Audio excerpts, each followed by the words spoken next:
Ulisses e seus tripulantes se viram livres das sereias, um obstáculo que quase levou o herói à loucura, e graças aos esforços de todos, nenhum dos navegantes foi morto ou mesmo ferido. Mas seu retorno para casa ainda estava longe de ser tranquilo. Ao longe era possível notar o estreito de Messina se aproximando. Era o único caminho a seguir, e Ulisses se lembrou das palavras da feiticeira Circe. Assim como ela o aconselhou o que fazer ao passar pelas sereias, a sábia mulher também lhe informou do perigo da região desse estreito. Desta vez, era ainda maior. Não apenas um desafio, mas sim dois, um de cada lado das águas. Scilas e Caríbides eram os nomes das criaturas que habitavam o local. O barco se aproximava do local e o herói, apesar de saber do perigo, não avisou seus companheiros.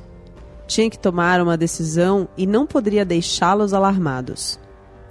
Do lado esquerdo do estreito se encontrava Caríbides, um monstro gigantesco que morava sob as águas e possuía uma enorme bocarra, que abria sempre que um barco passava por ali, engolindo toda a tripulação num grande redemoinho, quando em seguida cuspiu os destroços das embarcações. Do lado direito, escondida numa caverna da encosta do estreito, morava Scylla, uma horrenda criatura. Seu dorso era humano, mas esse quase não era visto. Ficava às escondidas, enquanto as enormes serpentes saíam da caverna indo de encontro aos navegantes, abocanhando e destroçando o maior número possível. A sobrevivência de Ulisses e dos demais navegantes dependia do conselho que o herói recebeu de Circe. E mal sabia ele o quão próximo a feiticeira era da criatura. Na verdade, era responsável por aquela situação. Há tempos, um mortal, que se tornou uma divindade marinha, chamado Glauco, chegou em sua ilha. Foi cuidado e bem recebido por ela. Ainda mais porque a feiticeira caiu nas graças do visitante. Mas ele recusou qualquer relação. Nem mesmo ficaria muito tempo na ilha. Glauco revelou que fora até a feiticeira atrás de seus conhecimentos mágicos. Era obsessivamente apaixonado por uma ninfa chamada Scylla, e por tempos a perseguiu tentando conquistar o seu amor. Mas a ninfa sempre fugiu dele, até o momento que ele percebeu que precisava de uma força maior para conquistá-la. O deus marinho ignorava que Circe era quem estava apaixonada por ele, e conforme ele contava o quanto desejava a ninfa, demonstrando seus sentimentos sinceros, mas ao mesmo tempo neuróticos, tornava a feiticeira cada vez mais enraivecida. Contudo, ainda mantendo as aparências, Circe prometeu ajudar Glauco. Disse que iria utilizar das suas ervas mágicas para manipular os sentimentos da ninfa. Ela, no entanto, tramava algo muito pior. Aproveitou a oportunidade para se vingar da rival, já que sabia que não mudaria os sentimentos do deus. Glauco, então, partiu da ilha, na esperança de em breve se unir com sua paixão. Circe, por sua vez, procura por Scylla. Ao encontrá-la e verificar onde costumava se banhar todos os dias, atira suas ervas mágicas nas águas, momentos antes da ninfa iniciar seu banho. A inocente Scylla, sem suspeitar de sua terrível sina, banha-se como de costume, até o momento em que percebe não estar sozinha. Uma enorme serpente surge da água, seguida de mais 5. Ao mesmo tempo em que as águas se tornam vermelhas do sangue que circundava onde ela estava. Assustada, a ninfa começa desesperadamente a fugir. As serpentes, as quais metade do corpo ficavam para fora da água, parecem persegui-la, e ao chegar em terra firme, Scylla percebe que sua fuga era inútil. As serpentes não a perseguiam, pois elas faziam parte do seu corpo. De bela ninfa, Scylla se transformou em um horrendo monstro. Da cintura para cima mantinha sua beleza, mas dali para baixo seu corpo era composto por 6 horrendas gigantescas serpentes. Se não bastasse essa terrível transformação, 12 cachorros também surgiram ao redor do seu corpo, por entre as serpentes. Assim Scylla, por ciúmes de Circe, perdera toda a sua racionalidade e fora viver às escondidas nas cavernas do Estreito de Messina. Já Glauco, o deus marinho, quando viu a abominável criatura que sua amada se tornou, perdeu todo o interesse por ela, abandonando-a por completo. Essa era uma das criaturas a qual Ulisses teria que sobreviver nesse momento. E seguindo o conselho de Circe, o herói ordenou que o barco fosse pela direita, enquanto de um lado o rochedo passava rente aos navegantes, do outro uma enorme parcela de água se mantinha calma.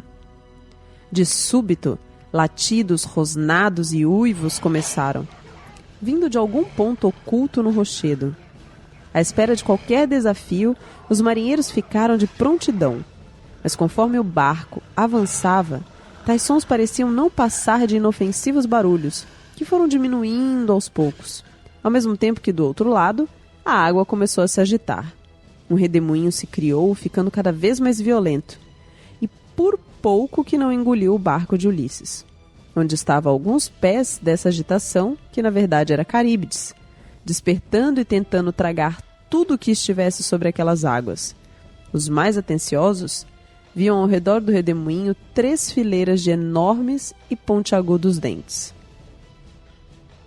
Enquanto passavam próximos a Caríbides, e todos fitavam o monstro, temerosos da morte, Sila, com seus longos pescoços serpenteando no ar, saindo da caverna do rochedo ao lado, arrancou 6 tripulantes do barco, os mais notáveis em força e no braço.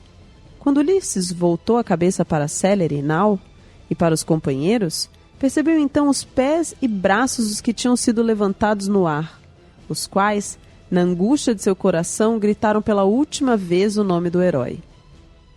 Um aperto enorme tomou conta de sua alma, ao ver o sacrifício que impôs a alguns para que todo o restante pudesse sobreviver. Os uivos que ouviram nada mais eram do que o prenúncio do ataque de Sila. O perigo residia de ambos os lados e não havia como lutar. Se tentasse ir para o outro lado, iria de encontro à queda d'água, que levaria para as entranhas de Caríbides. Já os pescoços draconianos de Sila estavam inalcançavelmente altos, terminando de devorar os 6 desafortunados guerreiros. Os que sobraram no barco, apesar de estarem com espadas em mãos, viram que nada poderiam fazer, a não ser continuar em frente até saírem desse infeliz estreito. Não poderiam demorar muito, pois, diferente de Caríbides, que ficava estacionado em sua posição, Sila poderia muito bem voltar a atacá-los. Só não tinha feito isso, pois estava ainda mastigando a refeição que acabara de fazer. Tais guerreiros não só deram sua vida, mas também salvaram todo o restante da tripulação. Ulisses e os sobreviventes, apesar de angustiados com a situação, eram gratos aos que se sacrificaram. Tinham acabado de passar por 2 criaturas malditas que viviam para dizimar todos os que passassem por perto.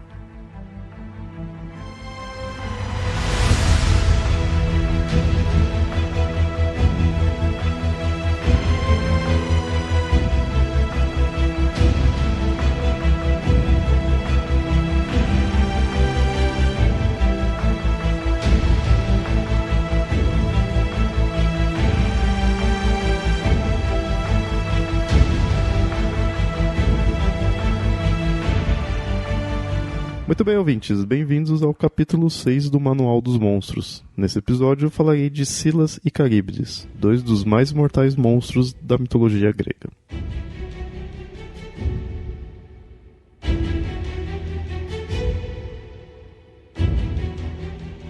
Silas e Caríbides talvez sejam os mais desconhecidos das criaturas do qual abordo nessa série, mas possuem elementos bem interessantes de serem analisados nas narrativas que aparecem.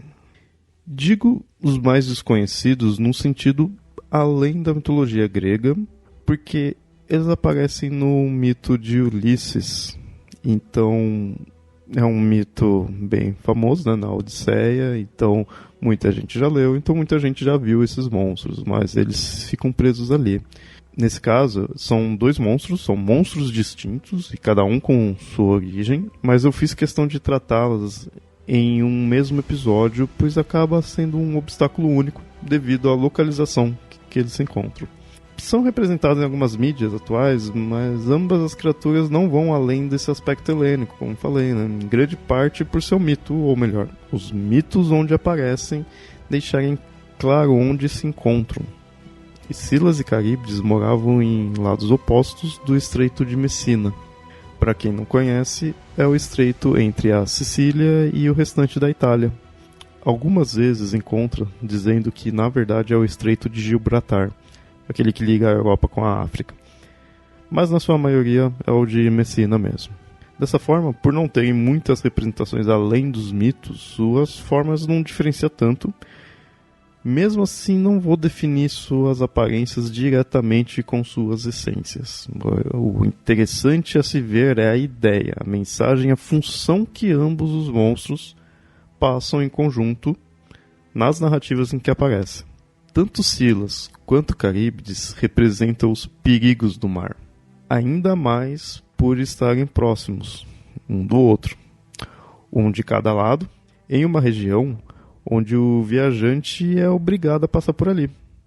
Ou seja, é inevitável que tenha que enfrentar as criaturas. Se escapar de uma, invariavelmente cairá nas garras de outra. Enfrentar em termos, porque são criaturas tão monstruosas, tão grandes, tão perigosas, que acaba-se não tendo um combate direto, pelo menos não na maior parte das vezes. Ou o navegante escapa, ou não. Pela própria forma desses monstros, seria muito difícil de enfrentá-los. E isso que eu falei de representar os perigos marítimos, nem de longe é a exclusividade desses monstros. Até mesmo Poseidon, o deus dos mares, pode representar o mar furioso. Mesmo assim, por questões geográficas, essa dupla de criaturas é um exemplo perfeito disso. Principalmente Caríbides. E aí sim, a forma dela é muito importante. Ela é praticamente um redemoinho no mar, que engole os navios. Tanto que nem sempre é de fato vista como um monstro. Às vezes é considerado apenas um redemoinho criado pelo Poseidon. Mesmo assim, o mais comum é colocar Caríbides como um monstro mesmo, e nesse caso é uma ninfa que foi punida por Zeus. Hércules, o filho de Zeus, em um dos trabalhos dele, teve que passar próximo a essa região de Messina. Ele carregava os bois de Geryon, que era referente ao trabalho dele. A ninfa Caríbides acabou devorando algum desses animais, e o Zeus pegou e atirou-lhe um raio nela e arremessou ela nas profundezas do mar, transformando ela num monstro. Depois de se tornar um monstro, quando ela abre a boca algumas vezes ao dia, um redemoinho se forma e ela engole os navios que passam por ali. A origem dela é essa, bem simples, né? E é curioso ver que antes mesmo dela se tornar um monstro, ela já tinha essa capacidade de devorar. Não se encontra isso em qualquer ninfa. E digo, de fato, devorar. Normalmente quando você encontra mostrando essa origem dela, frisam essa palavra, devorar. Então, não é modo de dizer. Quando se tornou um monstro, parece que intensificou essa característica dela. Ao invés dela devorar os bois que o Hércules estava levando, ela devora todo quanto é navio que passa por ali. Por sua vez, Scylla, o outro monstro, já possui uma narrativa um pouco mais detalhada. Ela também era uma ninfa, e no caso um humano chamado Glauco, ou então uma divindade com esse nome, pois em algumas versões coloca-se que ele foi transformado em divindade pelos deuses. Esse Glauco, ele se apaixonou pela ninfa e começou a perseguir ela. Aí ela fugia e ele ia atrás, ela fugia, e só que aí um momento ele não conseguiu mais perseguir ela. Aí ele resolveu pedir ajuda para Circe, para conquistar a ninfa Scylla. Circe, uma importante personagem do mito de Ulisses. Na mitologia em geral, ela é bem importante, ela aparece várias vezes, ela tem papéis importantes dentro da narrativa, no caso aqui da origem da Scylla, muito importante. E nessa parte já começam algumas variações. Tem narrativa que mostra que a Circe ela se apaixonou pelo Glauco e aí tentou conquistar ele, mas ele recusou porque ele queria mesmo era a ninfa Scylla. Aí ela com raiva disso daí, criou uma poção e colocou na fonte onde a Scylla se banhava. Outra versão diz que a Circe já possuía uma rixa com ela, né, com a ninfa, e falou que ia ajudar o Glauco, mas na verdade entregou essa poção. Independente da versão, o resultado é sempre o mesmo.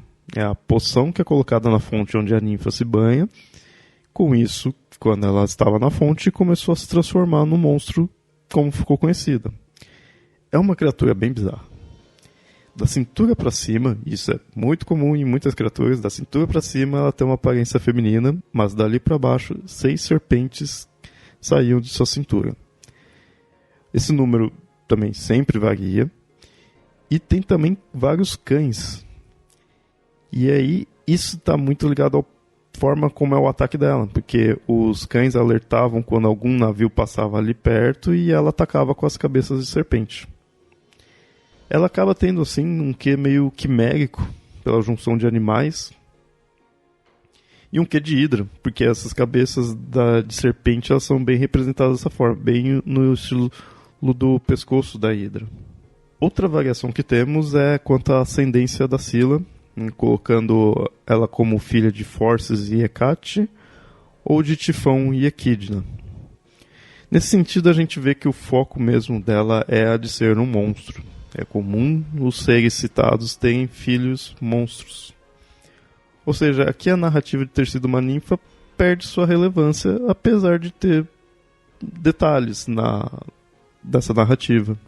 Mas ainda há de se analisar que tanto Scylla quanto Caríbides são consideradas ninfas, ou seja, seres femininos, o que para seus mitos é praticamente inútil. São monstros que devoram barcos e quem passar mais ali na região. A questão de ser feminino, teoricamente, não teria nenhuma relevância.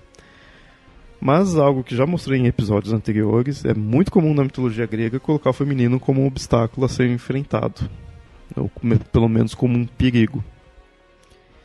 E já que são monstros, está na hora da gente falar dos seus ataques, que na verdade são óbvios e fazem parte do que as criaturas são. Caríbides praticamente engolia, simples assim. Por vezes se mostra que ela acaba cuspindo a água que tragou, mas o navio e os navegantes que passaram por ali são todos engolidos. Scylla já é algo mais pesado, assim como a aparência dela, né? Ela não ficava no nível do mar, ela ficava acima, ela se escondia numa gruta e as cabeças de serpentes que atacavam os navegantes.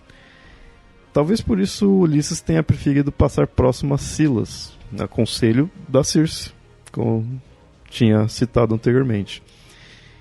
Assim ele perderia alguns homens, que foram pegos pelas cabeças de serpentes do monstro, mas não toda a sua tripulação, caso ele passasse do outro lado, mais próximo de Caríbides. Então a gente vê que mesmo sendo desconhecidos, porque eles ficam mais presos à narrativa do Ulisses, e não se vê tantas outras representações assim, isso comparado com os outros monstros que eu estou citando aqui nessa série, são de fato os mais desconhecidos. Mas fiz questão de colocá-los aqui pela essa ideia em conjunto que elas agem e essa importância da representação delas. Como eu disse no início, elas são as forças da natureza. Muitos outros monstros são também isso. Mas deles marca bem, por isso que eles são fixos naquele local, aquela passagem específica ali da Sicília com a Itália, mesmo que tenha algumas variações, mas o principal é esse, né? De qualquer maneira, é sempre passando isso, é o perigo dos navegantes passarem por um local. As sereias, que eu citei anteriormente, tem muito disso também, mas o desses, eles marcam por isso, já que são monstros, não vou dizer necessariamente genéricos, não seriam genéricos, mas a aparência deles ali está fazendo mais referência a essa forma de ataque e essa localização deles. Ou delas, para ser mais exato. Já que mantém-se o feminino aterrorizante nessas narrativas. Por isso, tem essa importância de analisar tais monstros. E essas, então, são Scylas e Caríbides, né? Duas criaturas que se completam em suas representações e trazem elementos comuns em mitos gregos, tanto por serem mulheres amaldiçoadas, quanto por serem forças destrutivas da natureza.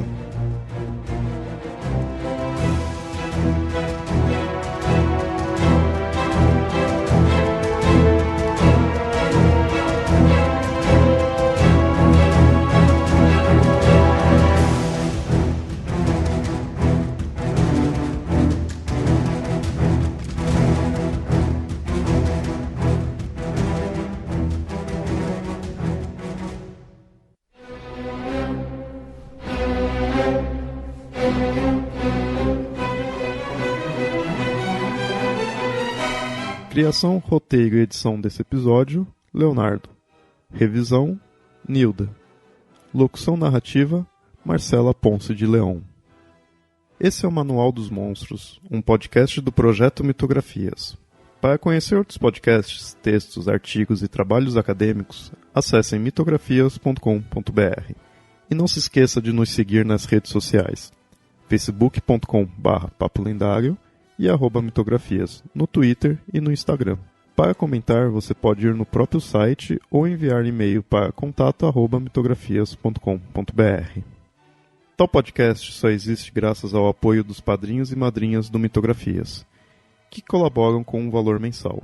Caso você queira colaborar também, acesse padrim.com.br/mitografias. Isso nos ajuda a manter o site e os atuais podcasts e produzir novas atrações.